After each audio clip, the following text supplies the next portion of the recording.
And are there any of those goals? No, no pressure at all, but are there any of those goals that you mind sharing publicly? You know, it's a good thing to keep a lot of our goals, you know, they say in the secret chambers until Right. it's time.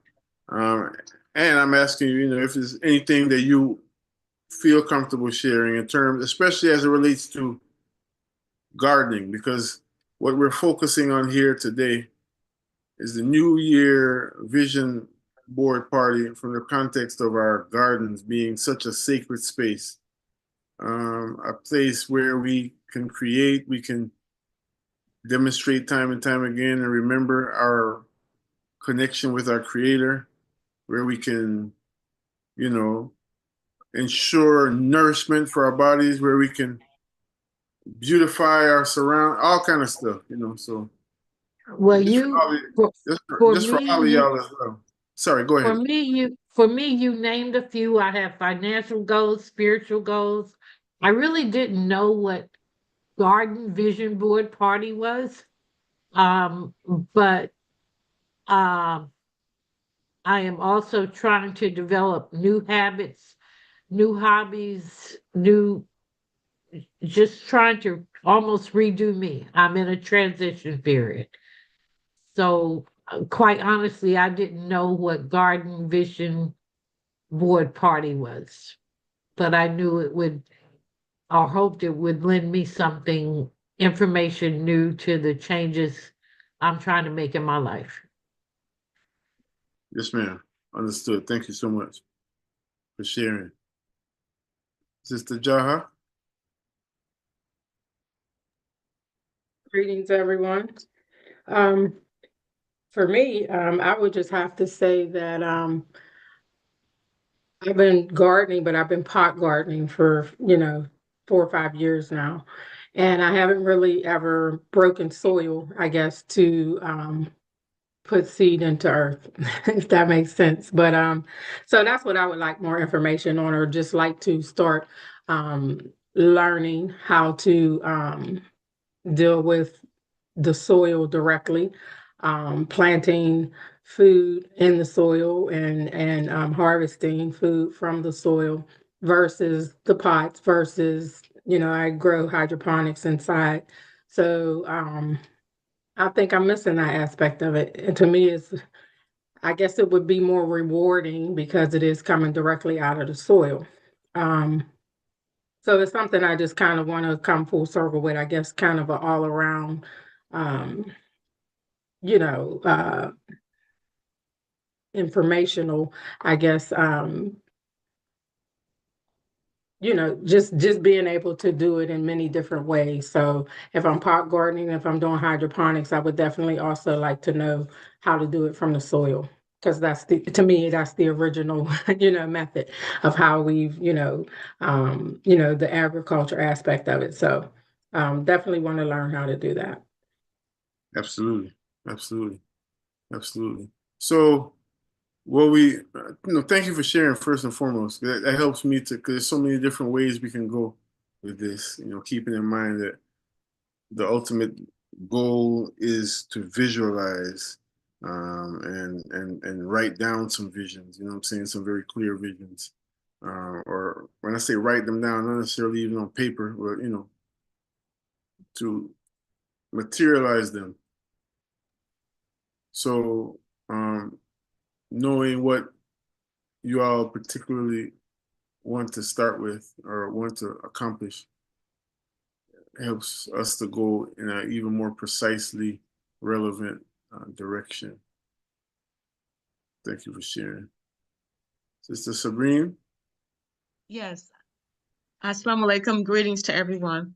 Okay, So, my goal is to grow what I want to eat. And I have specific vegetables and fruit that I want to grow. So I'm here to learn more about how to do that. And so I figured it was good for me to write it down, um, so then I can be more committed to doing it. absolutely. Makes perfect sense. Makes perfect sense. So let's get started. what I want to do, I want to start by playing something I think all of you all will appreciate in your own way for your own reason. Um, we have a lot of, the word I use is ancestral medicine that we can use as a backdrop. Ancestral meaning, something that is a sustained principle, a sustained and sustainable principle, which comes through the lineage of people who come before us. Even the science, the so-called scientists, DNA scientists and everything are now saying that we are the sum total of our ancestors. This is what African people and many indigenous people have been saying all along. But what does that mean? What does all that got to do with what we're talking about right now? Well, starting with our goals and being clear about our goals puts us in the same current, in the same stream of consciousness of those people who came before us, who were working with oftentimes much less than we are in a material way. But the thing that it really puts us in touch with is that energy, like that unmistakable love that a teacher has, or people, an elder in your neighborhood or something, or just someone who you share connection with. An unmistakable love that someone has, a teacher has for you that cannot be faked. That kind of thing. There's an energy there about earnestness that we can connect with. So that's one thing. Also, it's just our birthright to be happy, to be peaceful, to be joyful, to be powerful. So there's so many things in society that block that out of our consciousness that we need to start there by really remembering who we are in that way. I want to start with a broad picture. Some of y'all may have seen a little bit of this before. I want to share a little bit of this because one of the things that I know that, for instance, there's a meme going around right now in terms of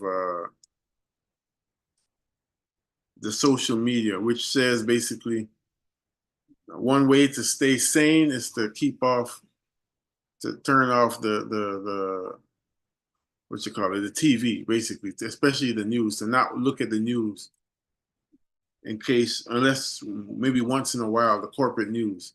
Does that mean don't stay informed? No, it just means that there's something in the news, the corporate news, that is a deliberately infused program to keep us in fear all the time, tense and waiting for the next disaster, where there's so many other things going on in the world that if they were reported in the proper proportion, even though we may be concerned and we putting our rolling our sleeves up to deal with some of the evils of the world, probably even be more motivated knowing that there's other people that think like we think and doing the same thing. So all of that to say we got to get rid of distractions. So we're going to share this, and we're going to come forward. Is it sharing already? I'm not quite sure. Can y'all see my desktop? No, we see you.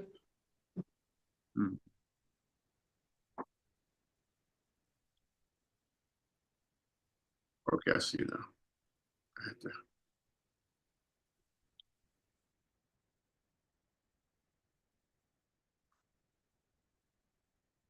So a lot of things that I want to share with y'all, but this right here, we'll start with this.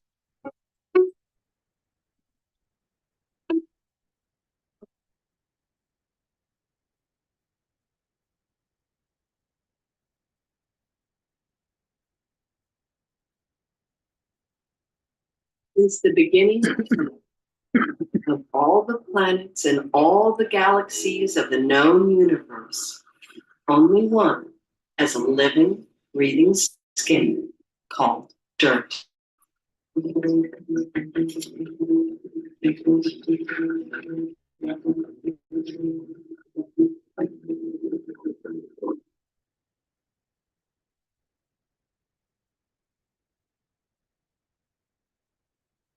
Silicon and aluminum that are the basis and the framework of the soil, all the carbon in the humus, the magnesium, the sodium, the calcium, all of that is made in stars very different from our star, very far away, and has probably been recycled through dozens of stars before it got to us. We are made of the same 5 basic elements that the earth is made of. The living organisms on Earth have used the very same molecules over and over again. Not just the same types of molecules, but the very same molecules. Dirt is very much alive.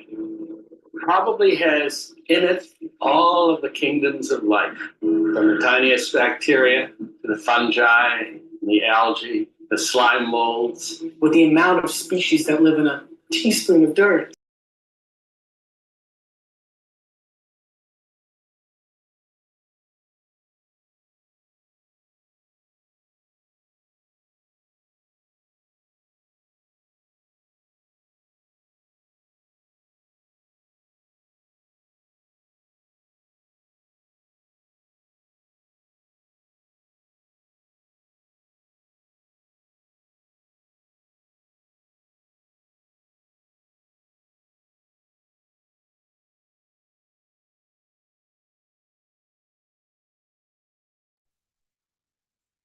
Can't hear the sound, Brother Roscoe.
Decomposes the wood Okay. material and plant material, it becomes dirt. Mycelium makes dirt. Even in the concrete jungle, dirt finds a way to come into being. I decided to write a book about dirt largely because everywhere I Sorry about that. I was having issues with the share screen option. So just to explain why I would choose to share that. And as I said, I'm sure some of y'all have seen that before, something I love to share because it talks about the backdrop for our manifesting, our different things, the things that we're doing in this new, with our new selves, the things that we are looking to achieve this year in our garden, the new directions we're looking to walk. They're actually on or in the realm, they're manifesting in the realm of this planet. And it's so often that we don't really stop to pay attention to one of the most important and truly necessary and valuable resources, which is the soil. And those of you here tonight are women. I can assume that you can bear witness to what it feels like and what the repercussions could be of someone who makes use of your worth in many different ways, but don't really understand your value. So our mama, the big mama, that's Mama Earth. She brings us so much. She gives us so much. So I would want to start there because, and not just in a sentimental way either, to be honest, in a very functional way. Depending on what part of the world you live in, or what even part of the country you live in, or where your mind is in other areas, it may seem as though this is a very difficult time that we're in and we're entering because of politics and because of some of the other stimuli that's happening in the world. However, that's when a lot of times when people feel like they're cornered or feel like they're challenged is when the real creativity comes out in them. During the time of the World War II, there used to be something called victory gardens because people understood that most of the soldiers were away at war and people still had to eat food. So people will always rise to the occasion, and we are no different. My goal is for us to share information in whatever way I can, and inspiration with each other, that we're not just rising to the occasion, we're thriving in the occasion, as the occasion. So let's get a little bit clearer into everyone's vision, or what you're working with, so I can give you some more individualized instructions as we're creating this vision. I'd like for everyone, does everyone have the means of writing? I think we sent a list Yes. of what to bring. Okay, beautiful. Just real quick, Brother Ross Kofi, when you mute your screen, you muted the video. We weren't able to hear the video. We saw it, but we couldn't hear it. Oh, Lord. So we just sitting there. Oh, man. So when I muted my screen, I muted the video? Yeah. Lord. It's such an important video. Okay, let me go back to that and show it real quick. It's very important. I apologize. Y'all, please. Oh, somebody might have said it in the chat, and I didn't even see the chat. I'm a country boy that I'm learning technology still, even though I'm not 20 anymore. I apologize about that. Let me see if I can come back to that real quick because it's important for y'all to see just a little bit of it. Share.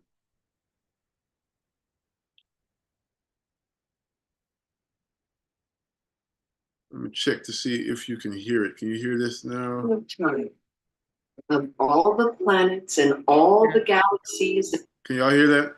Yes. Okay, wonderful. So I won't mute my screen this time. I'll just mute my mic.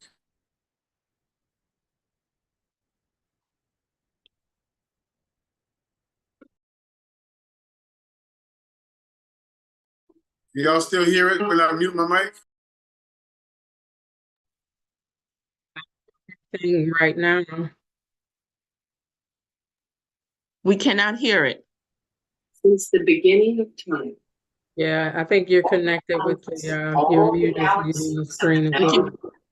We can hear it now. Number one as a living, breathing skin called dirt.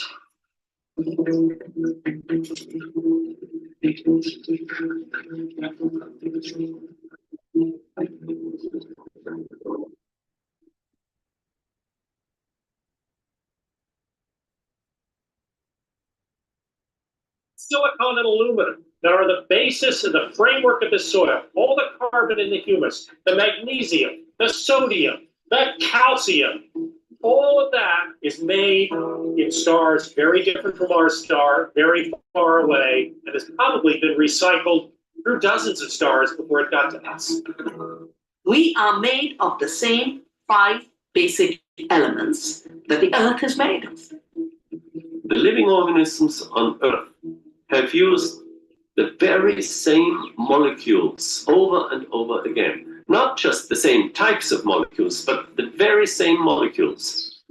Dirt is very much alive.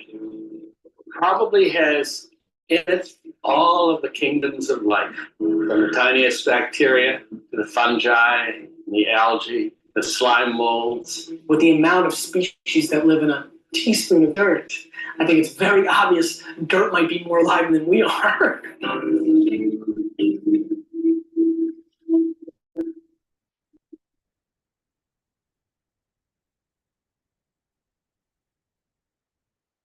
About 4.5 billion years ago, the earth was a fiery ball of molten rock. Volcanoes punched through the surface, showering minerals from the earth's core and spewing water vapor that turned into rain. For millions of years, rain pounded rock into clay and formed the oceans where life began. Microscopic life oozed from the sea and onto the land, where it mixed with the clay, creating the first living dirt.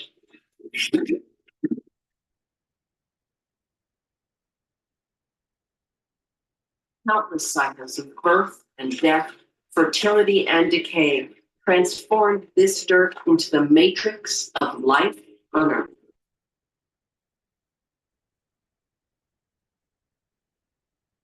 When humans arrived 2 million years ago, everything changed for dirt.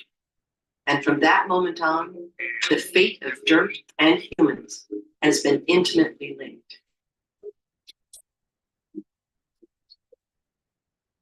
We think that diamonds are very important, gold is very important, all these minerals are very important. We call them precious minerals.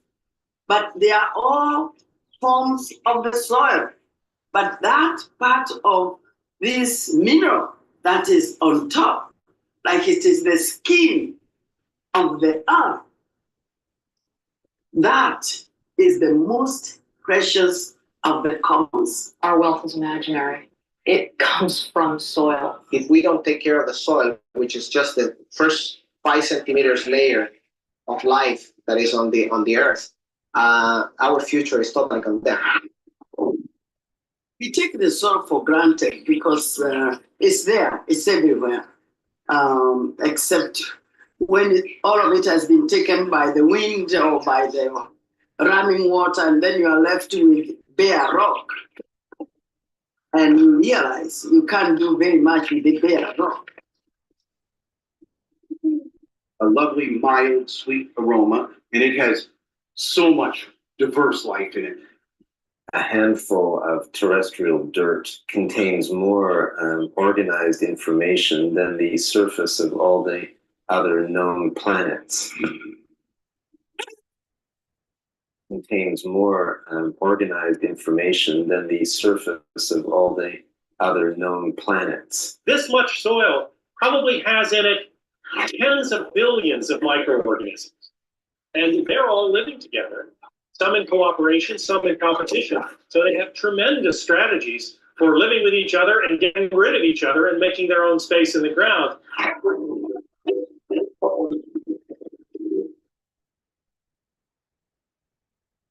The idea that they're just microorganisms, just stupid dirt, is stupid.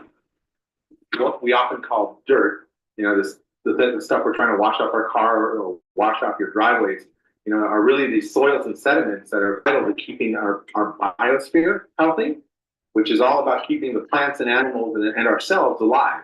Dirt is a really strong living word. It's a word like house, wrath, eat. It's a word that has flavor to it in your mouth. And it's a word that's about relationships. Kids don't go to play in the soil. They go to play in the dirt.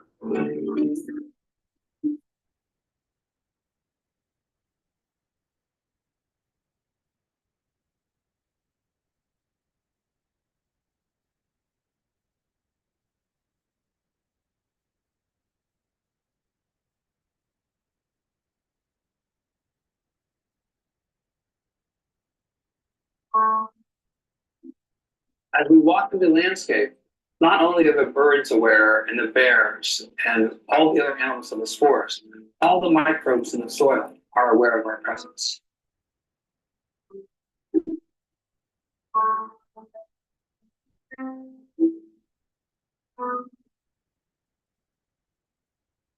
We're deep in the old growth forest at the end of the trail that's called the trail that time forgot. And here I sit amongst these giant spruce trees that have grown over the years. They're probably 300 to 400 years of age, 120 to 160 feet high. This old growth forest comes from the soil that's so thin beneath my feet. The soil was originated after the last ice age, 10,000 years ago, when the glaciers receded and scraped away most of the soil down to barren rock. Small lenses of soil survived, and in these lenses, trees and small shrubs began to grow. But the soil was so thin, they climaxed, they fell over, the fungi rotted them, the soil became a little deeper, the lens got a little larger. Next succession would occur, and again and again and again. These cycles of renewal, decomposition, soil building, soil becomes thickened. As the soil becomes thicker, it increases in its ability to support biodiversity. Let me pull this back. You can see the mycelium is all underneath. These are the interface organisms between life and death. And as they decompose the wood, they generate soil. This cobwebby growth then erupts into a mushroom. The spores spread and satellite communities appear distant from the mushroom from which it sprang. This is the way of fungi. All soils in the world are infused with these mycelial mats. This is what the entire soil is made of.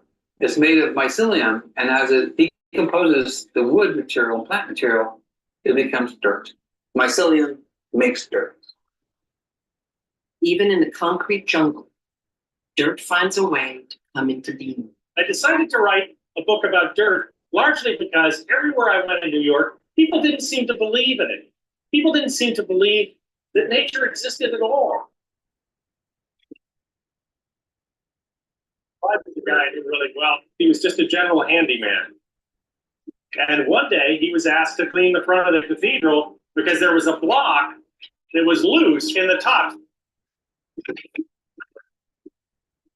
Clyde fell off the scaffold. He fell more than 40 feet.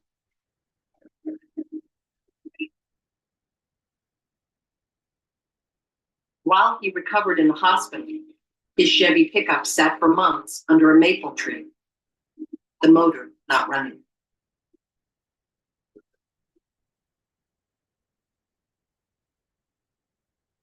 But in the back of the truck, open to the air and the sunlight and the rain, nature's motor was emphatically running, as fallen leaves, styrofoam cups, Chinese menus, and pigeon droppings turned into a garden.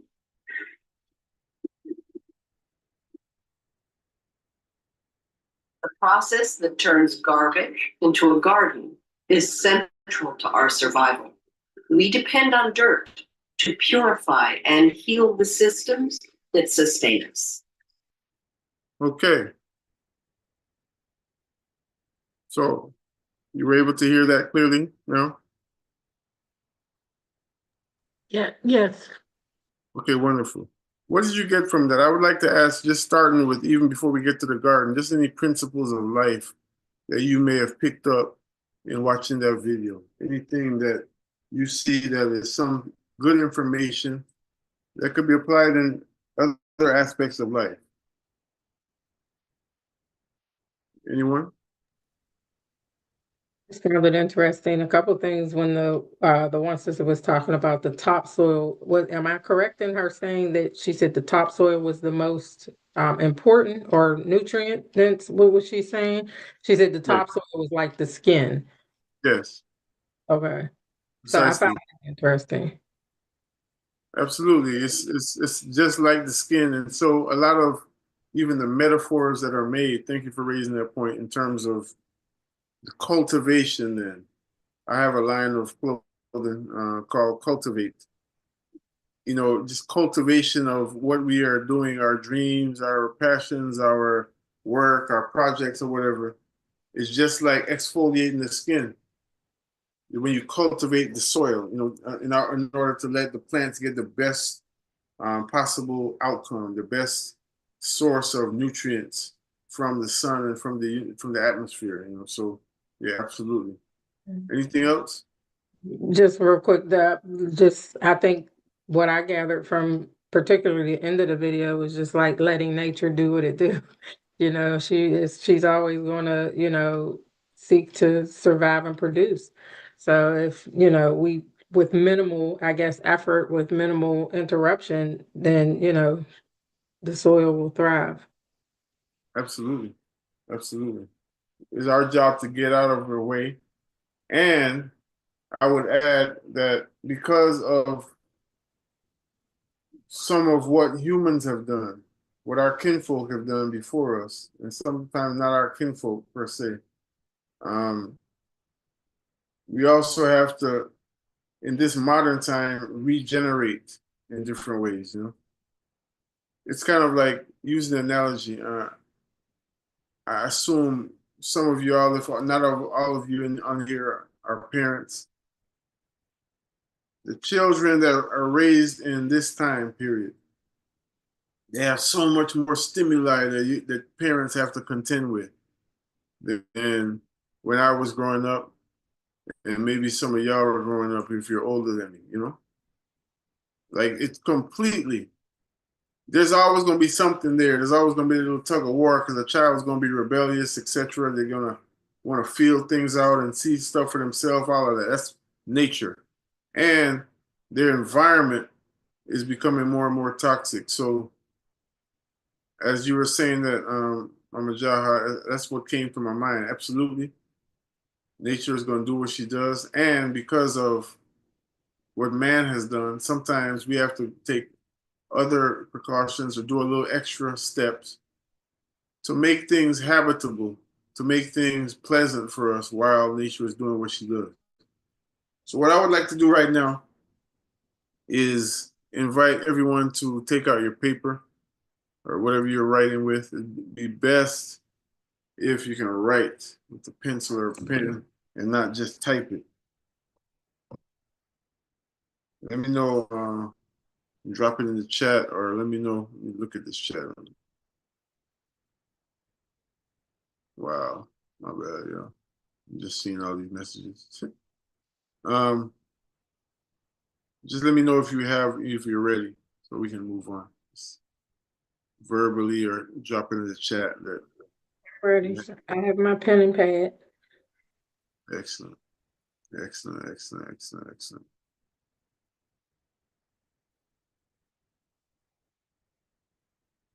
Mama Sabrina, are you ready? Yes, I'm ready. Okay. All right, so first step, and this is going to be the most difficult part of the process. I would like for us to take, let's say, 10 to 12 minutes of complete reckless abandon as it relates to visualizing. Write down your vision for your, let's just say, your garden space, and that can be your literal garden space. It could be a physical space which includes a garden. It could be something to do with your life. We've established that it's the same thing we're talking about. The cultivation of our lives, our soul, and all this is just like the cultivation of a garden. Same principles are there. So what we're going to do. Can you clarify a little bit Yes, about ma'am. what you mean about cultivation of life and with the garden, using the garden as As an analogy? right. Oh, yeah, absolutely. No problem. I'm going to sing it in a song first. It's like a nursery rhyme. My mama always tell me that you reap what you sow. A universal law that the world have to know. Nothing not gonna grow unless you cultivate. You got to see the victory coming out of the gate. Life is a farm and the massive been warm. Loving in abundance does till the dawn. Life is a farm and the mission is a must. That's why the rooster start crow when the daylight it bust. So that's to say, starting with the fundamental principle of agriculture, where we all learn coming up. It might not have had nothing to do with no plants. You reap what you sow. So starting with that alone, that in itself is what they would call a master class of life, you know? Knowing that we are truly creating our own environment. As a man or woman think it in his heart, so is he or she. These things are real. And so I want to bring that forefront because when it comes to agricultural wisdom, and I dare say to a human wisdom in general, it really is a simple thing of knowing the formulas and being consistent with them. As we say, plant, water, cultivate, harvest, repeat. So let's just say, Vivian, let's just use a hypothetical thing. Let's just say for this year, I would like to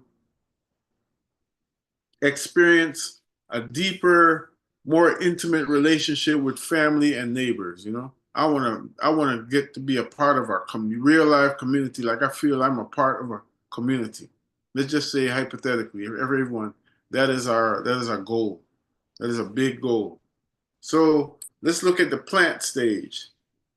First of all, before we do any other moves like, you know, joining a social group or going over to take a piece of sweet potato pie for the neighbor and all that kind of stuff, we're planting in our consciousness. We're affirming, we're becoming very clear that this is what we're going to do. And this is the Creator's will for us, because that's how that goes, you know. As we think, so we see it. Whether we want to see it or not, that's why it's important to be clear about our thoughts. So,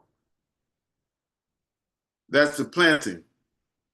Then the planting may include on the outside, you know, in a physical level, as we outreach. Now we first started within. The planting may include, as I just said, you know, going to invite all the neighbors to a cookout as soon as the spring breaks, or taking a gift for all the neighbors and giving your phone number. You know, let them scan the QR code these days. However, we share our contact, having an old-fashioned conversation, whatever it is.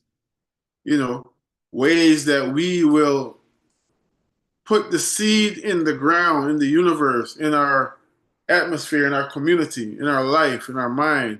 Put the seed of what we want to see, because we reap what we sow, right? So if we sow love, we're going to harvest love. Sometimes it may not happen in such a simple way. There might be things along the way that become nuances, but that's ultimately the reality. Is that making sense so far? Yes. Yes. I wanted to make sure it's making sense to you, Sister Vivian, since you asked the question.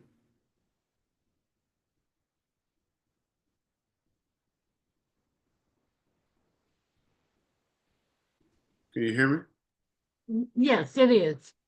Okay, great, great. Yes, ma'am. So that's all I mean. So I can't dictate what it is for you all. Like I said, we're on the farm as an agricultural institution. We focus on demonstrating and promoting sustainable practices, um, which include, again, sustainable thinking and our emotional reality, how that applies to our life in general, and garden, establish gardens for people, and have farm produce stands, and have many classes, facilitate classes and gatherings, etc. So, but you may want to focus on another aspect other than your physical garden. And I'm saying I'm comfortable with that because it's all based on the same principle. So, whatever it is, we like to take 12 minutes at the most to visualize what this looks like.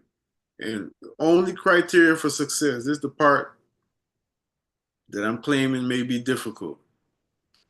You can show me by your works that ain't the truth. The devil is a lie. Not that I'm the devil, but that ain't difficult at all. The criteria for success is don't be realistic. Let me repeat myself. Don't be realistic. Let's go for you. I ain't got no time to play. It's already 2025. Trump gonna be in office in the next 18 days. I got to get serious. Stay serious. I'm saying don't be realistic. What does realistic mean? As you think, allow your mind, your heart, first and foremost, in your mind, to I say reckless abandon for 10 minutes. Then we can bring it in and see. I can assist you on, okay, how can we put this into place? Set ourselves up for success. But the first thing is, there is no limitation to the creator. One of my great sisters, a poet named Sonny Patterson, great sister. We were talking one day and she said one of her teachers used to say that's how they used to greet her pupils in the morning. How you gonna limit God today? If you think about that for a minute, So knowing that there's no limitation, let's start with that. What is your ideal garden space look like? Describe it in detail, as much detail as you want. It's a 100-acre farm with a combination of rolling, lush hills, which look like pastures that you just want to roll around. Because the green is so green, you can almost smell it because it's so bright. And also a babbling brook that runs through the bottom of the property where some of my cattle like to go in the evening time, and my children always like to go splash in the water. Or I have a hammock on the side of the brook in between two strong oak trees, and this hammock is good enough for me and my boo, and blah blah blah blah blah blah. I'm just being dramatic, but is that serious? That's that detail. We have garden side. We have gardens that grow year round, different vegetables, and these are the ones that we really like. We have grapevines that cover the pergola in the backyard so that I can be in my natural space in my family home and not have to worry about being so clothed because I have privacy and nobody can, because these vines are covering it. So I can also, while I'm enjoying nature and my privacy, I can eat grapes. Everybody got it? Yes. Okay. So I'm just gonna play some motivational music and I'm gonna write mine down as well.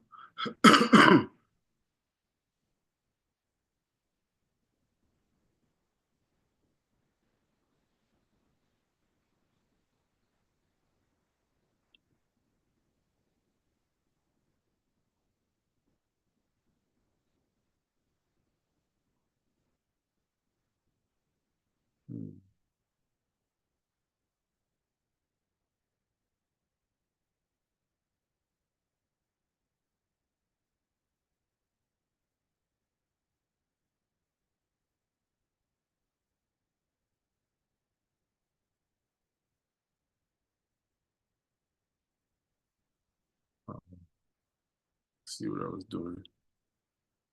Hopefully now allow me to share.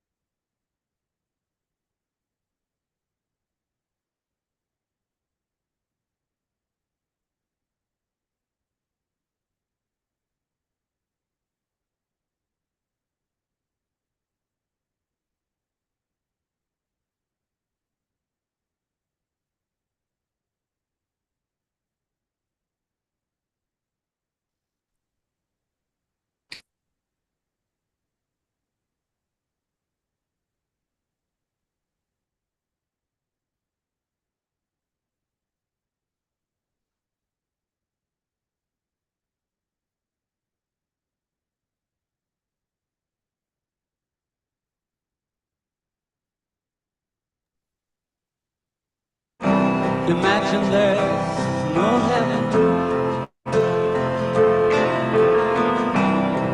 It's easy if you try. No hell below us. Above us, only sky.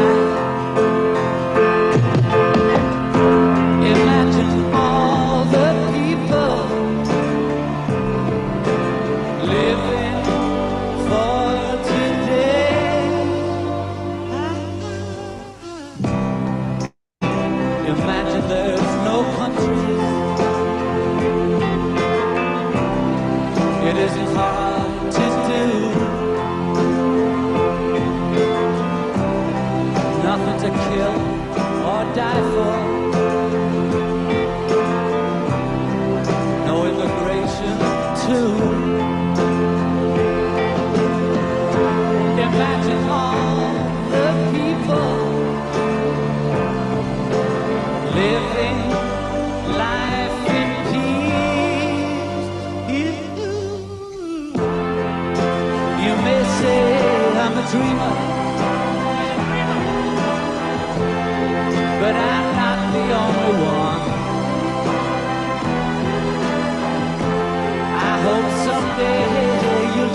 It isn't hard to do. Nothing to kill or die for. No immigration too. Imagine all the people living life in peace. You may say I'm a dreamer, but I'm not the only one. I hope someday you'll join us.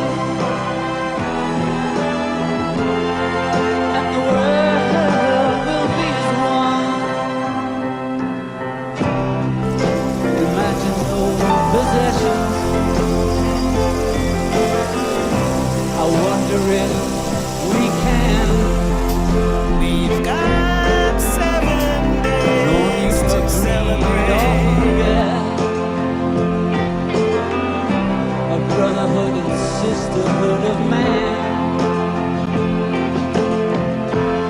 Imagine all the people sharing all the world. You may say I'm a dreamer, but I'm not the only one. I hope someday you'll join us. And the world will be as one.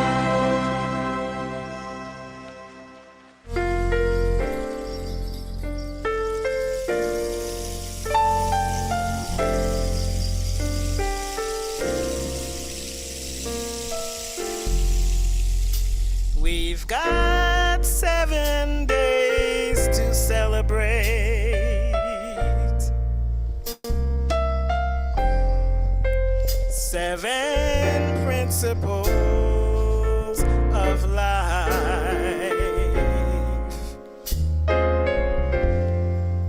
placed in our heart from creation's first start. Ancient values plays a part, a very special part. See the 7 candles glowing there on a table filled with pride for things we know about our heritage grows, sets a feeling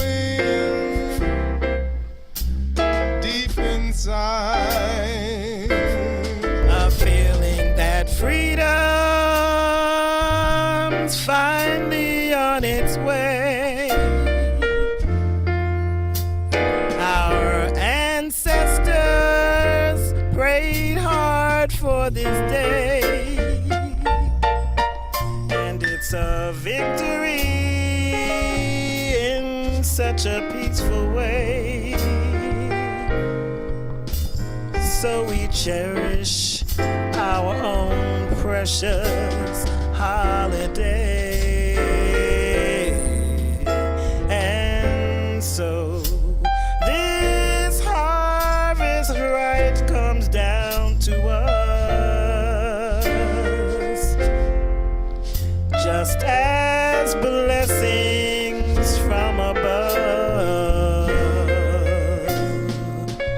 And it's so glorious as the world looks to us.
Okay, that's the Song of Life Ensemble. Just playing some motivational music for y'all.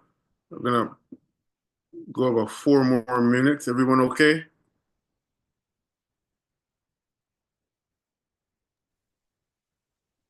Yes. Can y'all hear me? Okay, great. Having fun? Is it getting juicy? I don't want to interrupt the good dream.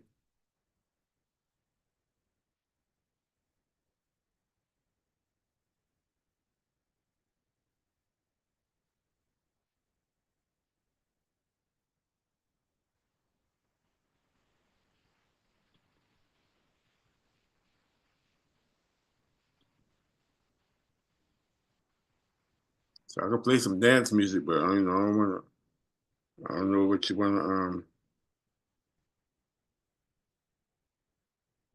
to envision.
What a wonderful world.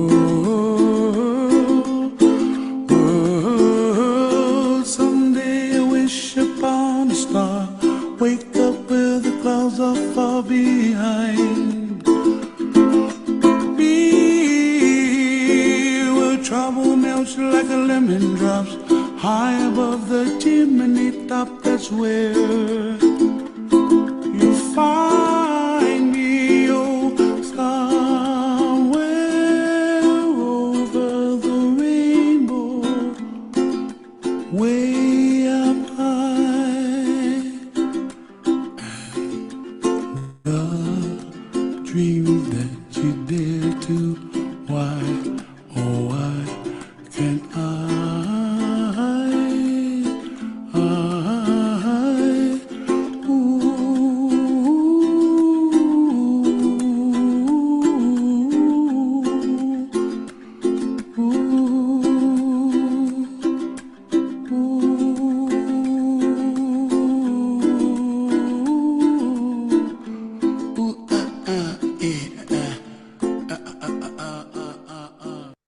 Okay. Just for the sake of time, it's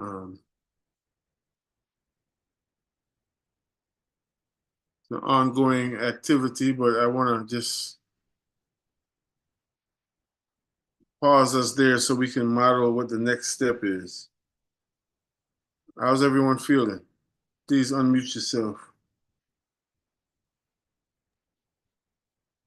Good. Wonderful. Good, Good. great, excellent. Anything you care to share? You ain't got to tell us all the juicy details, but I pray we've gotten across the point that this is not for play. You know, it is for play now. It is for play. Let me clarify myself. It is supposed to be a joyful, a very happy, a very uplifting experience. And what we're doing is real time. It's not a test, you know? So I'm sure some of y'all may be scripting about some deep stuff. So let's, if you would like to share, if there's something that you don't mind sharing, just the overall. Yeah, something basic. One of the first thoughts that had came to my mind in regards to visualizing my garden space is just like, you know, I previously spoke about wanting to grow in the soil. So I guess for me, I would want to get to know the soil. I would want an intimate connection with the soil. I would want to learn the needs of the soil so that the soil can, you know, give me what I need. I would want to plant seeds of the foods that I will and that I do eat. And I want to understand the seasons of what and when to plant in the soil. So that was the first basic. And then, of course, I think it got a little deeper than that, but that's what I That's beautiful. That's beautiful. You want to immerse yourself in the reality, basically. Yes. You want to immerse yourself in the reality. So if you don't mind, let's use your example, and thank you for being so gracious with your sharing. Let's look at, even in the course that we talked about, the course of events: plant, water, cultivate, harvest, repeat. What are some things you see yourself doing to plant those seeds physically? You've already planted them. Now it's sealed. It's good. It's good as done. What are some of those things that you can see yourself doing, or actions you can see yourself taking within the next week or so to keep the momentum to plant those seeds in deeper soil? Oh, pardon me. Go ahead. Basically, just starting to research and study. One thing, since we are coming into, you know, soon into the spring season or whatever, so preparing to learn how to prepare the soil for that, and what seeds I'll be planting for that part of the season. So I guess right now, researching and learning, and you know, getting the information for what I just spoke about, to be able to, you know, implement that. So studying the soil. I feel that completely. Thank you for sharing. Would anyone else like to share? I want to welcome Amarchi. I hope I'm pronouncing it right.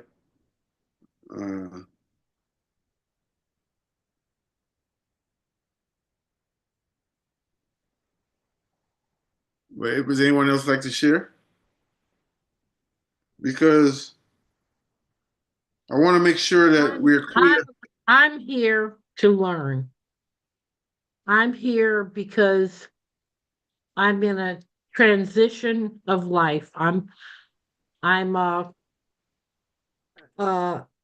some might call me a senior citizen. I call me a senior diva. That's right. I grew up on a farm, and the dirt and the land. I'm trying to go back to what brings me joy. Yes, ma'am. And the dirt and the land brings me joy. Oh, that's beautiful. So do you have the access to dirt and land in a way that is comfortable for you now? Yes, but not in the way, that I did before when I actually lived on a farm. But my plants now are minimal compared to what I had before. But my plants teach me lessons. Yes, ma'am. I just had a gathering at my house a couple of weeks ago. Because I have wooden floors, I always, when people come, either they take off their shoes and have socks, or I have socks at the door for them. And one of them mentioned to me that she noticed that inside my house, I wear socks or shoes or slippers. Mm-hmm. Outside my house, I'm barefoot because the land feeds me. When my feet are close to the dirt and close to the earth, that feeds me. Yes, ma'am. I look at my plants, and I have some plants that have survived. Plants that don't survive don't stay in my yard. And I have one plant in particular that was that I planted about 3 years ago. It was about dead. I don't even know why I planted it, but I said, okay, let's go for it. And it's the most beautiful plant that I have after a few years. And to me, when I look at life and my plants, nature teaches us that you can survive, that you can survive. So Absolutely. That's kind of the way I look at nature. I look at that plant and I just, it's been about 3 years now and I'm just amazed at it. And I look at it and go, okay, I want that to be me. I want me to survive. I want me to, weather whatever comes, cold weather, snow, whatever. I'm going to make it. And that plant reminds me of that. Absolutely. Beautiful. I don't know why I wanted to share that, but I guess what I wanted to share was that plant and how, even though inside my house, I wear socks or slippers, but outside my house, I want to be barefoot.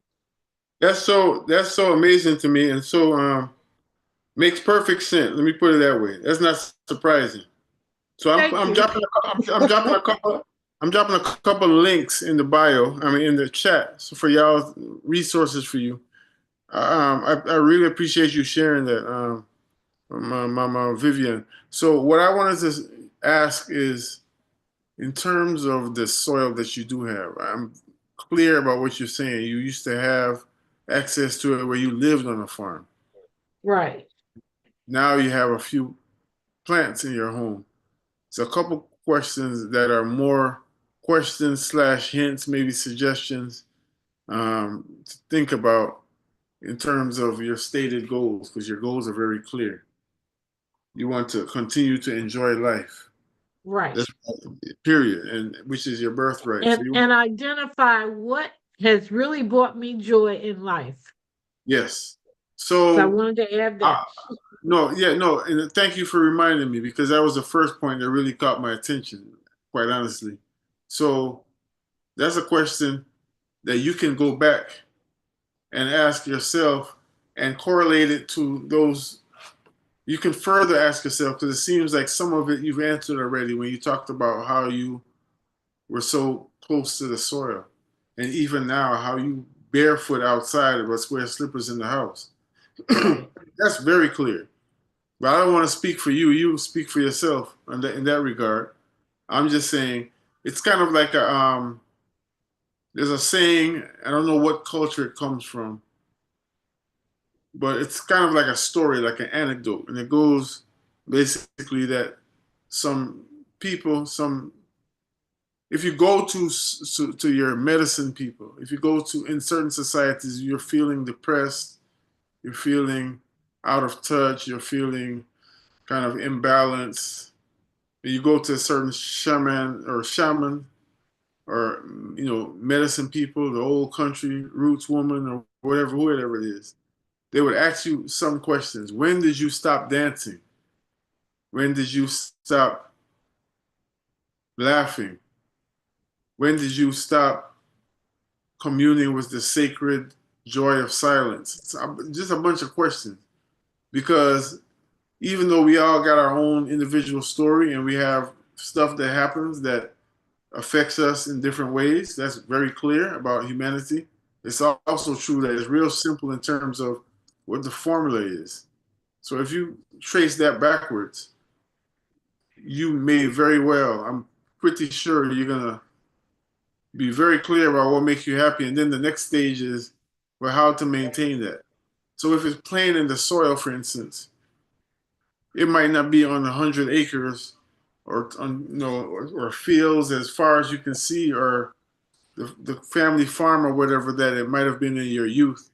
However, the soil still contains so many healing microbes. They're being more intentional about maybe getting a couple more pots and working with the soil more, a weekly basis, putting your hands in there and everything, and watching little beautiful plants that you were caring for grow, starting small. That might be something that helps to repeat that same fundamental rush, that same fundamental high, natural high that you got and you continue to get when you're outside barefoot. Yeah. That's And that's hilarious. exactly one of the things I thought about during our 10 minutes. Yes, ma'am. So that's really affirming what you just said. Thank you. And thank you for sharing that picture, because now I can't get it out of my mind. Somebody who wears shoes in the house but barefoot outside. Excuse me. That's perfect. And my friends were just, it's like you're gonna make us put socks on, but then you're going outside with nothing on your feet. Because nothing on my feet makes me happy. Outside. So I'm dropping some more links. Thank you. Thank you. Would anyone else like to share? We're going to wrap up soon. I just want to make sure we're on the same page so that you're empowered to finish this. So after we have written down our goals, the next step is to draw a physical representation of what that looks like. Sister Jaha, you mentioned about immersing yourself in these different sciences. That might be something like if you got drawing skills, or even if it's a stick figure, literally drawing or making a collage, a vision board with yourself, just immersed in all these different books and a picture of a lab with an inquisitive child, whatever. The thing about it is we want to visualize it, not just with our eyes. It's not like a thing where you squint your eyes until you can see the vision. Sometimes we drive ourselves crazy trying to do that. The thing about it is really when we feeling it is the feeling. What is the feeling that I'm going to get? What is the feeling that I'm going to enjoy when I have gained a certain kind of proficiency about the science of the soil and science of the sun, the science of the plants, all these things. What am I gonna feel? What am I gonna feel like? What I'm gonna feel like when I'm back to my childhood joy? What I'm gonna feel like when I'm, on my 100-acre farm with rolling hills and I'm able to come outside in the morning time and just praise God for allowing me to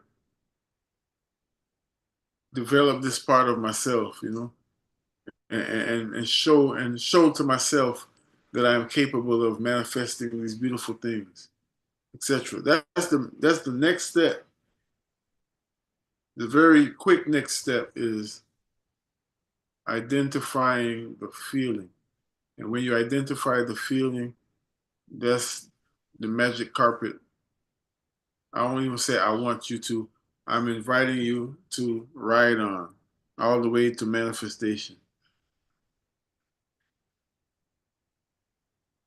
And then something funny happens. After we get all that feeling, after we get the message, the vision so clear, we plant the seed, and then we turn around and let it go. If not being realistic maybe have been difficult for some of y'all. And the reason I said don't be realistic, I didn't want to over explain it. I want to just let the spirit move. Is because you might start thinking about, well, do I have the time to do that right now in the next 6 months? Especially with great respect. Women are very practical people, generally speaking, Women are very pragmatic people. You have to be, because you really run the world, even though the patriarchal system tries to make it seem otherwise. You carry that whole world on your back. So I think that it's very important for when we're starting off this thing to let's not think about if it's cost effective, if I got time to do this in the next 6 months, if my husband gonna agree with me, if I gotta get pushback from my church, if the doggone sea is gonna fall, or if the sky is gonna fall and the sea is gonna, whatever. Don't think about none of that. First thing is, what is my vision? What is my dream? Because what are we doing? We're telling our children to dream, and we're telling people how important it is to dream and to dance and to enjoy life, and we're denying ourselves of that great pleasure and honor. I'm talking a lot. I want to make sure I'm clear so far. So can I get a check-in? Are you with me? Any questions? Let me hear from everyone, please, either in the chat or vocally. I'm with you. I hear you. Say that again, please, Mama Jaha. I'm with you. I said, I'm with you. I'm with you. I hear you.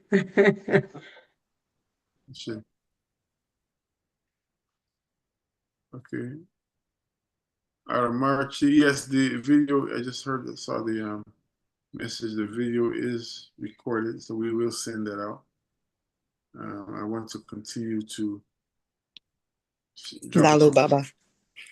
How Dalu. long will that recording be available? Please, Dalu. It'll be available. It'll be the YouTube link, so it'll be there. Oh, okay. We Okay. won't have any time restraints.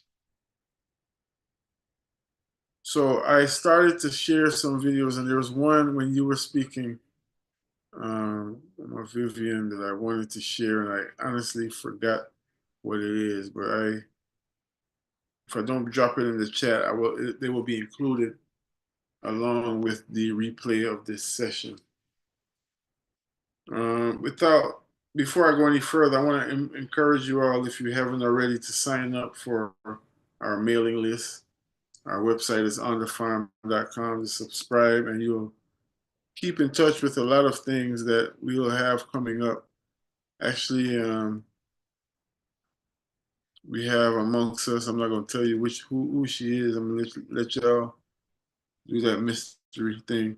One of the teachers that's going to be sharing some of our specialized classes. As I said, On the Farm does a lot around agricultural education. We have 3 major curricula that we are introducing, which includes a curriculum that's called Life is the Farm. Life is a Farm, rather. And that kind of goes in deeper, not kind of, it goes deeper into that analogy of life, the cultivation of the soul and all of this, the human experience and agriculture. Very practical knowledge that helps us to cultivate both worlds. Then there's a curriculum called Navigating the Climate of Change, which is one we're very proud to be putting out this year, as well as another one called Farm to Skin, Farm to Skincare, created by a young woman who does excellent work in terms of creating added value products, what they call them, or skincare products, all from plant-based, ointments and tinctures and what specifically for the skin, rubs and salves and hydrosols and all this kind of stuff. So she's teaching people how to do this. One, how to create these products, and also it goes into the whole economic aspect of it, to empower ourselves to get forward to our economy, our own economy. And this is not an economy that's just something that gives you a little pocket change for the weekend.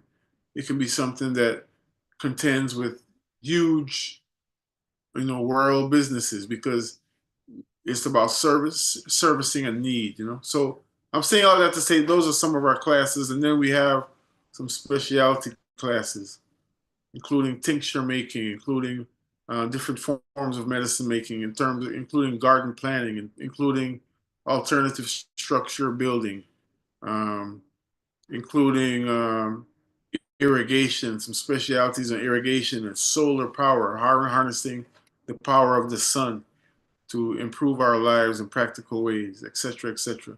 So all of that you can find when you just link up with our mailing list on onthefarm.com, and you can go from there. So just to be clear, just to wrap up, I want to open up for any reflections, any closing comments, anything that you'd like to share, even a testimony of what you were able to, if you had a breakthrough or something that came to your mind today while we had this collective meditation. After you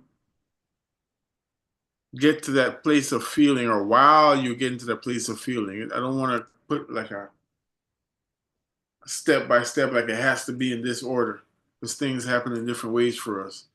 The main point is, as you're feeling the feeling of what it feels like, that's the part that's going to attract that thing to you, the feeling, more than anything else. The words, the speech, writing it down, all of that is very true. The feeling, though, live like you're already there in that situation. It's not fooling yourself. It's not, a mind trick. That's the life. That's the science of life. So we want to give it some three-dimensional form. Play with it. Play with it. It might be something as simple as making a model. If you like to play with stick figures or whatever. It may be something as simple as drawing an aerial view of the project, drawing a chart. We want to let it go from our mind, our heart, the spiritual realm into the physical by writing it down. That makes it feel ultimately like you know all the parts to your house. Imagine you move into a place and you might be on an Airbnb on vacation somewhere, and you take half of a day of your 7-day vacation trying to find where all the outlets are. But when you're the architect of your home, you know where everything is. You can find it in the dark. You can find it in a blackout. You can find it walking backwards or walking on top of your head, So that's the type of thing we're talking about. The next step is to give it some 3D value. Write it down, do a model. And then, like I said, at one point, you just step away, just like we do in the garden. Now imagine if I wanted to plant some corn, right? And I planted this corn on Friday.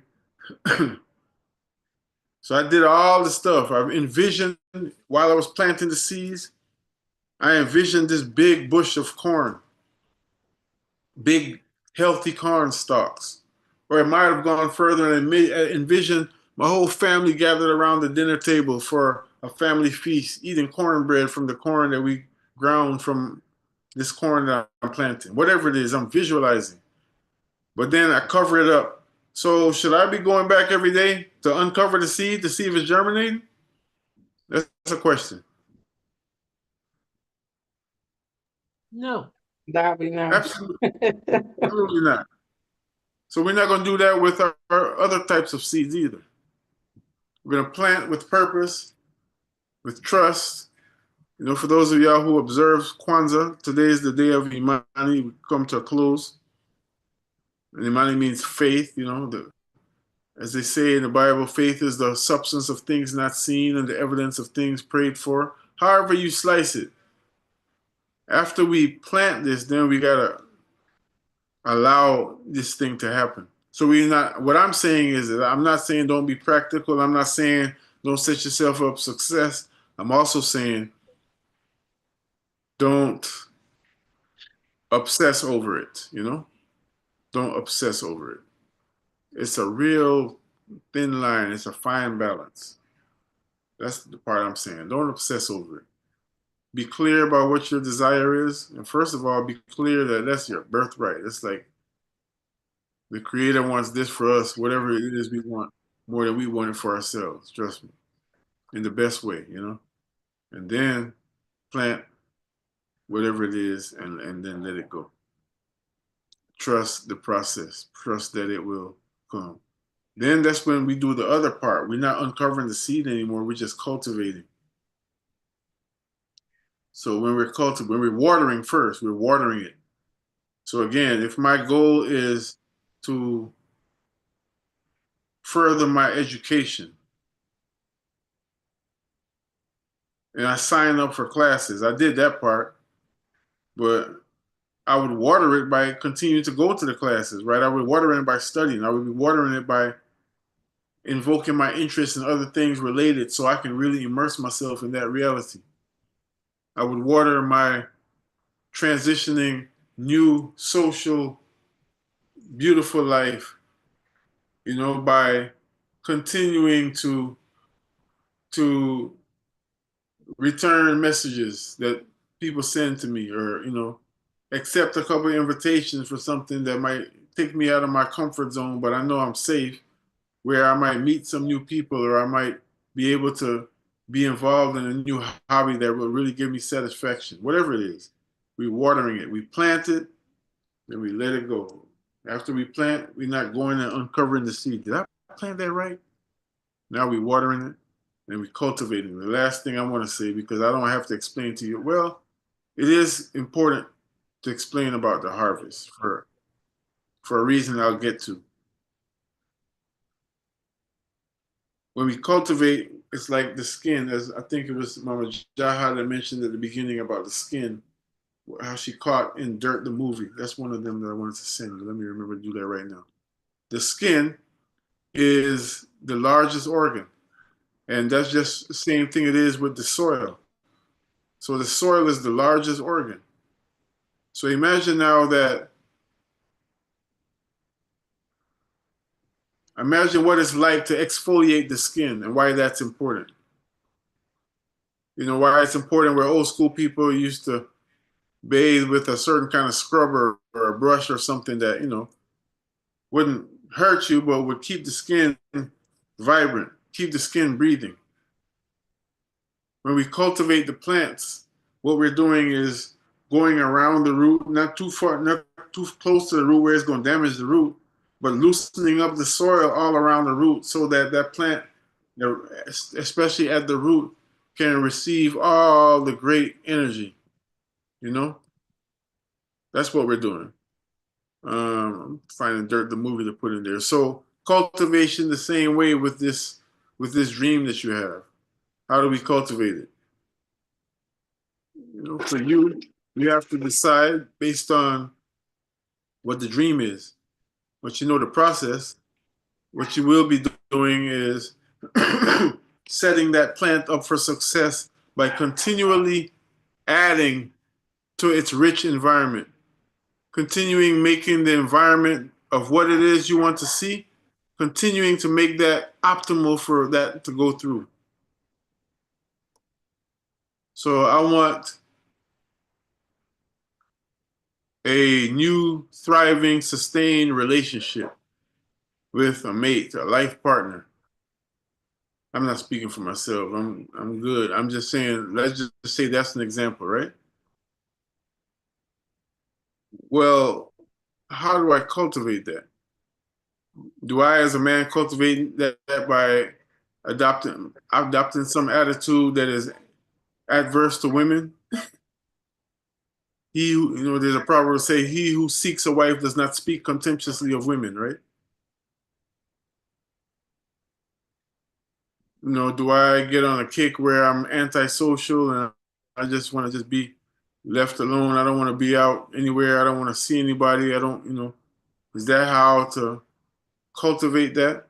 Or do I put myself in an environment? That don't mean I got to join a singles club either or whatever, or go out to the club every night. That doesn't mean that either.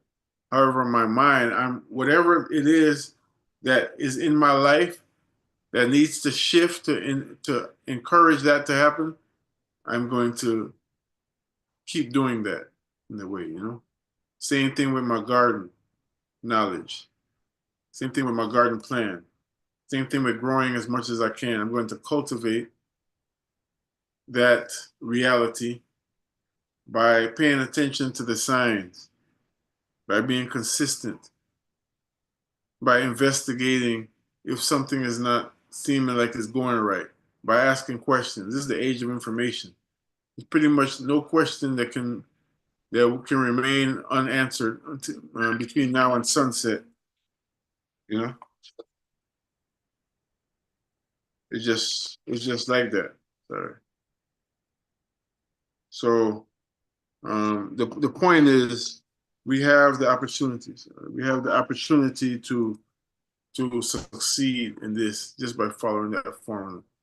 And last but not least is to harvest. After we've done all of that cultivation and everything, please don't forget to smell the flowers, to taste the fruit of your labor, to enjoy the great victories, the small victories and the big ones, to give thanks, to be able to reflect on progress. Please don't deny yourself that. That's the harvest. And just repeat, we just repeat. Plant, cultivate, plant, water, cultivate, harvest, repeat. So one of the significant things about this day, and just thought of another one that I want to share, is that it's the anniversary of the Haitian Revolution. The anniversary of the Haitian Revolution. And with all that Haiti means to the world to this day, I think that's a great place, a great energy to align with in terms of, make sure you got this one going. I think that's a great energy to align with in terms of the manifestation, especially in maybe adverse times and times that don't feel as welcoming, and times that don't feel as easy and all that. Because what the Haitian Revolution did, I don't know what you know about it, but one of the things that the Haitian Revolution did was show the whole world how humanity living in harmony with nature is that proverbial David that slew Goliath. Like, the Haitians were living in harmony with nature. They united their tribes. Actually, they had their ceremony because today is the formal day of the Haitian independence. but there's a ceremony that was called Boy Cape Man. I think it happened in the month of June or August. But this was after many years of organizing by a woman named Cecile Fatima. She's really one of the major figures in the Haitian Revolution. She's not talked about a lot. Usually you hear about Toussaint Louverture and you might hear about Boukman and everything. But just to make a long story short, because history is my thing, so I can be very long-winded. Y'all gotta reel me in. When they came together to sign their Declaration of Independence, so to speak, when they came together with their spiritual Declaration of Independence, it was in an alligator swamp. I want y'all to think about that. These black people got together, serious political, spiritual revival meeting in an alligator. What does that mean about what kind of communion they had with nature? You know? Fairness. How many of us gonna go in a place where we know snake pit just to hang out? Mhm. Right? So there's so much more to it, but I just thought that that's a good backdrop because, you know, the more things change, the more they stay the same. And what our humanity is being called upon in this time is a return to our communal way of living, a return to our courage. So, Mama Vivian, especially, I want to thank you for sharing because not only did you just share for the sake of um, the class and everything, you specifically gave us a reminder of what the general assignment is. You know, that's the assignment for everybody. We're all going through different transition periods, and as a collective, we're going through big transitions. And learning to be social, responsibly, you know, balanced, social is one of the big things. So I'm grateful for the time that we've been able to share. I want to just go around and ask if you have any closing comments, reflections that you'd like to share. I'll give you all the last word. Starting with, I keep hearing, I'm not hearing the name, but the name on the thing says Amarachi. We'll start with you and go to Sister Sabrine, Sister Jaha, and Sister Vivian. Hey, Baba. How you doing, beloved? Hey, honey. Greetings, everyone. Blessed new Gregorian calendar Yes, year. likewise. As always, thank you so much, Dalu. I was out and about a little earlier, had to take care of some things and looking forward to the replay, but took some wonderful notes. Keep doing what you're doing. You just spoke about the wonders of today's Independence Day, and you gave me a new person to learn about because I just learned in the last few years that part of my maternal ancestry on two lines is Igbo.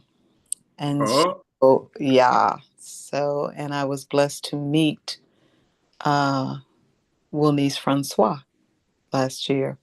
Okay. And Igbo Lele is one of my songs I enjoy singing. So I'm continuing to learn and continue to grow. And I thank Mama Vivian for her words. My desire is to, have my own sanctuary land place and build my dream home and have my garden and my apothecary. And this has just been a beautiful day of Eke for me. So, and Amarachi is my Igbo name that I was given. Okay. So yes, I know it confuses people because I didn't get a chance to go in and change it from the initials that are PA, which is my born here name. What does it mean, if you don't mind? Amarachi means favored by God, and the full name is Amarachi Mbeke favored by God, and born on the Creator's Day. So that's my Igbo name that I received. Beautiful, beautiful. Congratulations. So, Dalu.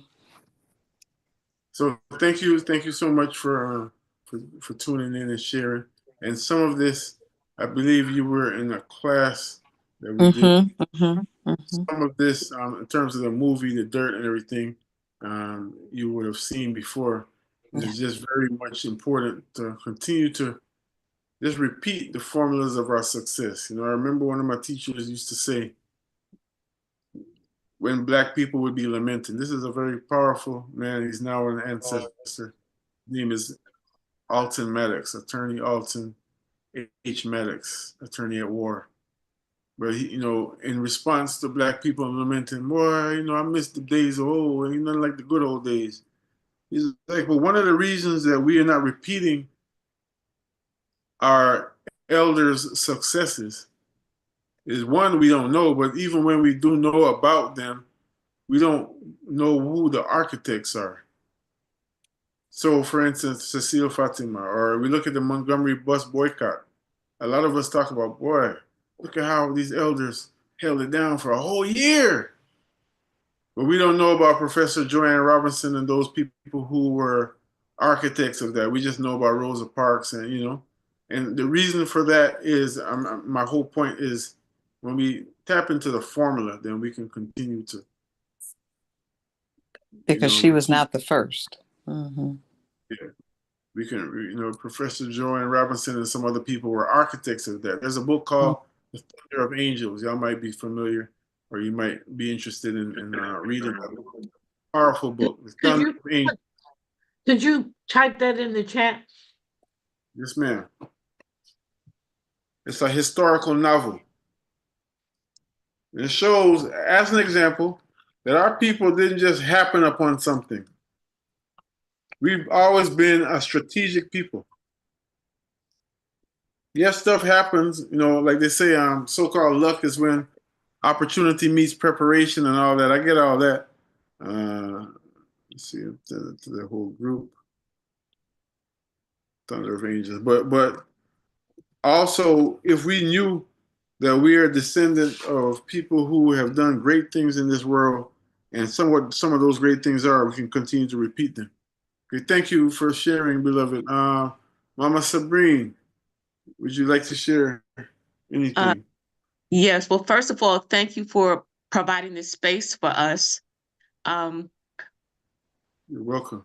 I have not gardened really for the last 4 years, but my goal for this year is to actually use the space, the 24 by 12 space on my property, to grow what I'd like. And I'm going to do that. My intentions is to do that, and to start with some good soil, to find out what good soil or good dirt looks like. Yes, ma'am. So what part of you're living in Atlanta? Yes, I'm in Lithonia, Stonecrest area. So one thing I would say, just as a quick point of reference, is I'm going to drop the look at this. I see this Amazon thing. I don't really want to promote Amazon, but I'm going to just drop this link where you can see the book.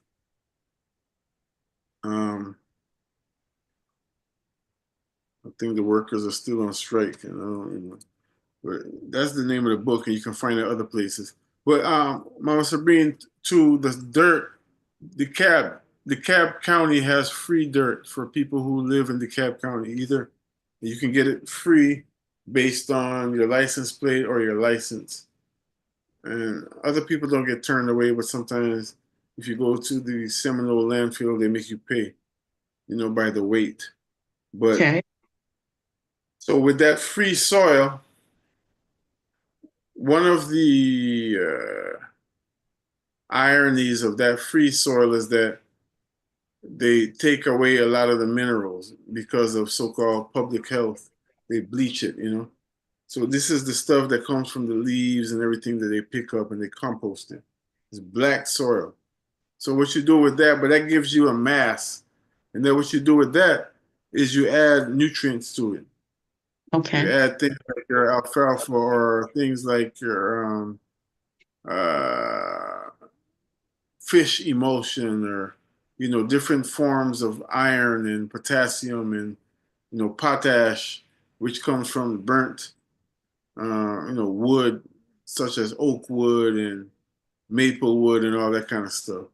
You add your nutrients to that soil. It's kind of like, to use the analogy, it's kind of like saltine crackers will fill your belly, but they're not going to give you nutrition, I understand. So with the saltine crackers, people put peanut butter or tuna or avocado or sardines or something, to add nutrition to the full belly. So that would be what you do.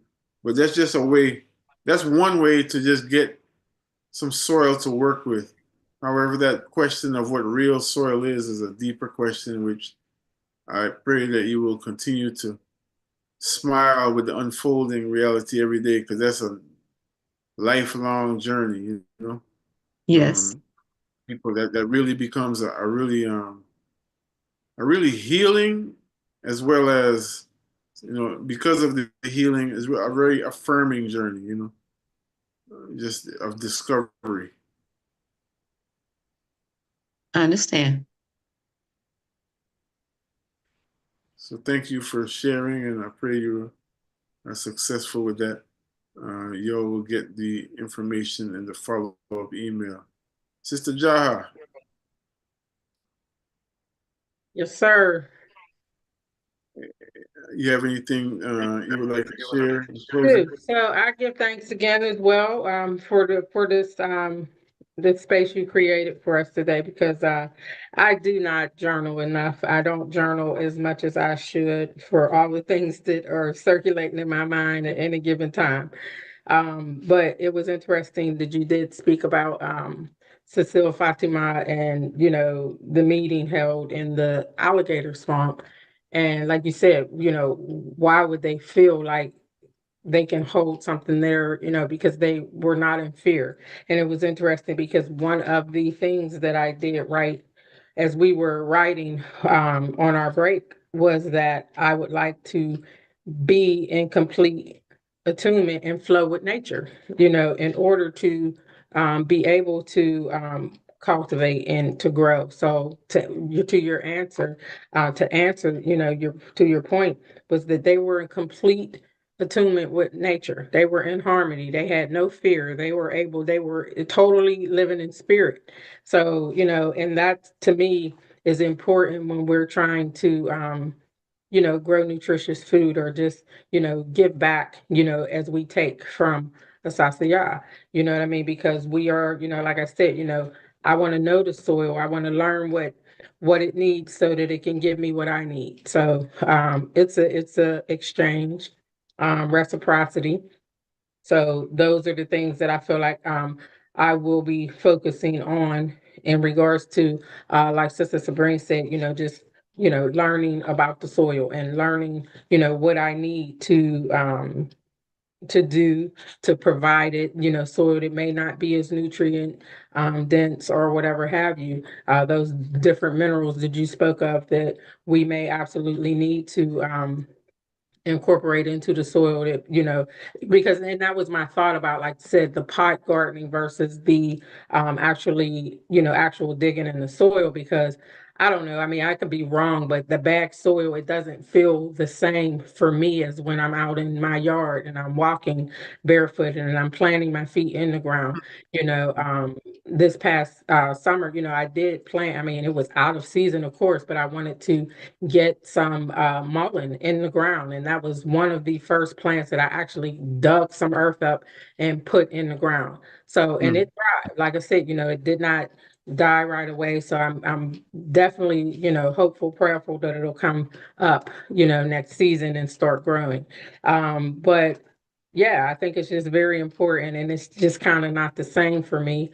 Even though, I've had success pot gardening, I still love it. I do love it because it's versatile. I can move the pots where I need them according to, the sunlight, because I haven't mastered, the art of, where to plant this, where does the sun come up? I know it's south, but, all of those things, those little nuances that need to be considered when you're actually digging the soil, and True. planting seeds. So, yeah, that's my goal. So I definitely, and another thing I had, wrote down was bees. I love, I love bees.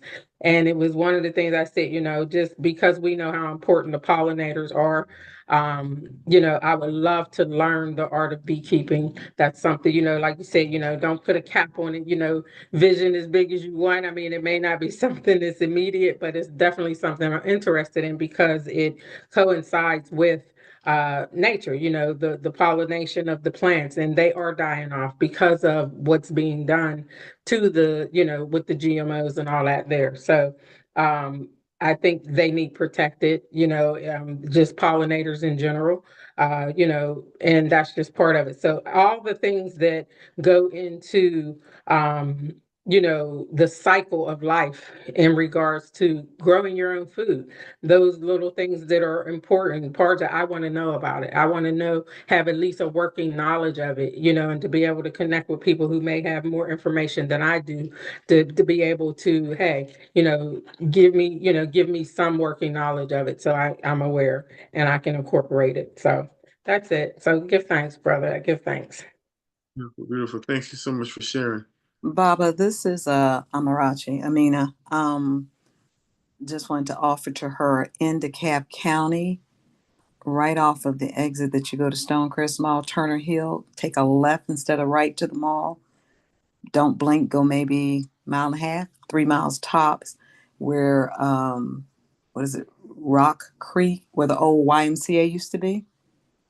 On the left, DeKalb County has turned that into it's a garden. It's like 50, 60 acres. They have beekeeping there. A friend of mine is one of the park rangers there, and they work with the beekeeping. They work with hiking, learning, and they're building it out. It's called Embark, EMBARQ,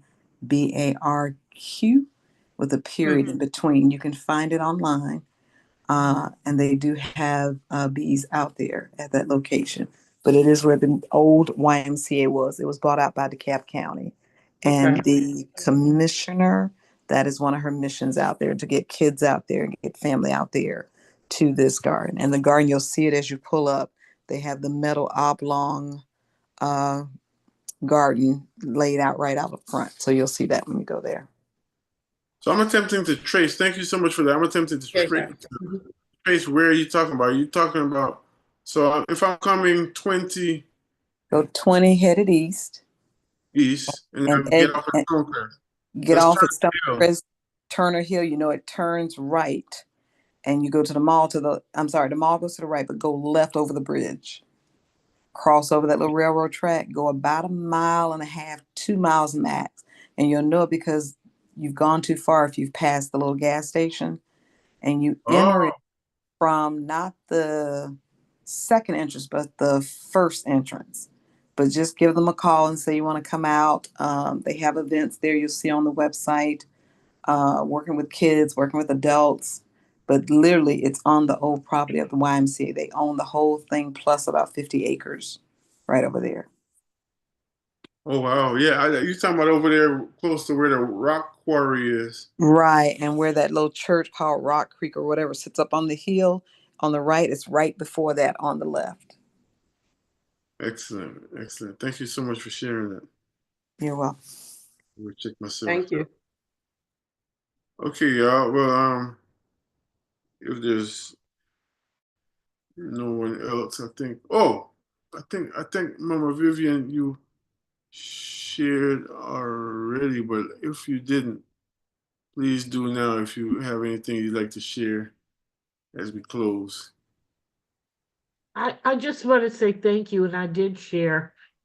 For me, this was not so much about a literal garden,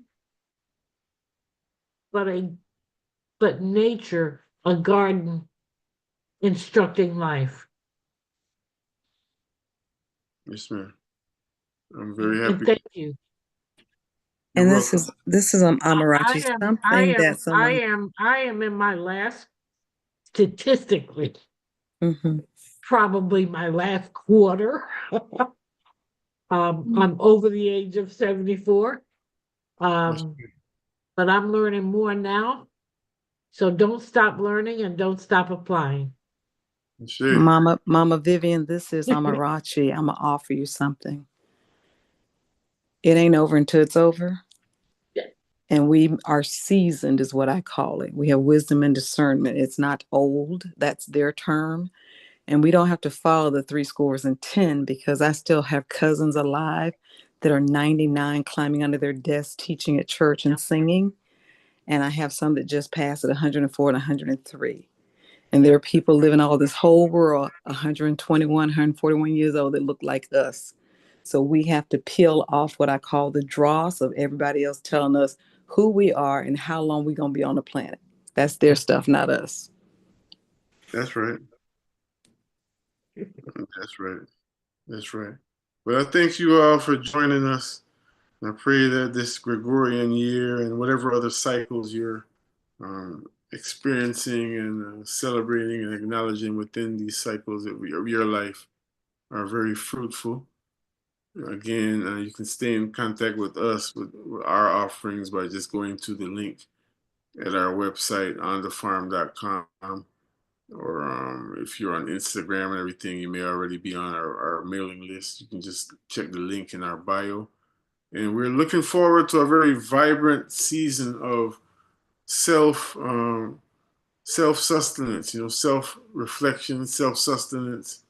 We're looking forward to using this opportunity of somewhat political uncertainty and all of that to be real certain about who we are, because when we're clear about who we are, nothing else really matters, all of creation, all creation will, stand in service and in harmony with us. That's just how it works. So thank you. Oh, Sister Amarachi sent the direct order, so you don't have to go through Amazon, the direct order link for this book, The Thunder of Angels. Very good read. And I also dropped something in there from Dr. John Henry Clark. Today is his birthday. Beautiful teacher. Beautiful teacher. And that's called African Wisdom. It's a lecture with Dr. John Henry Clark and Charles Finch. I have the feeling that those of you who are with us today, you will appreciate that and can apply that to your life in many ways. Also, I put in there Dirt the movie. Some of y'all have already seen that. And the link for the Coconut Revolution. The Coconut Revolution is taking things to another level in terms of the potential that we have with this natural world, in terms of how nature overcomes imperialism in its different forms. Coconut Revolution, I don't want to overhype it. I definitely would suggest that you take a look at that when you get some free time. It's a documentary about a real life eco-revolution that happened in South Papua New Guinea, where they took on a very powerful New Zealand army and beat them. Just in the interest of restoring their natural habitat when their natural environment was taken advantage of, was invaded by people who were just attempting to, again, take advantage and make some money. And usually that comes with all kind of toxins and everything else when people are coming just to make money and not thinking about the environment, So those are 3 or 4 different levels of inspiration, all towards developing a more harmonious relationship with Mama Nature. So thank you all for joining us. Peace be unto you. Peace be with you and your families, and we'll talk soon. All right, thank you. Good, thanks. Much love.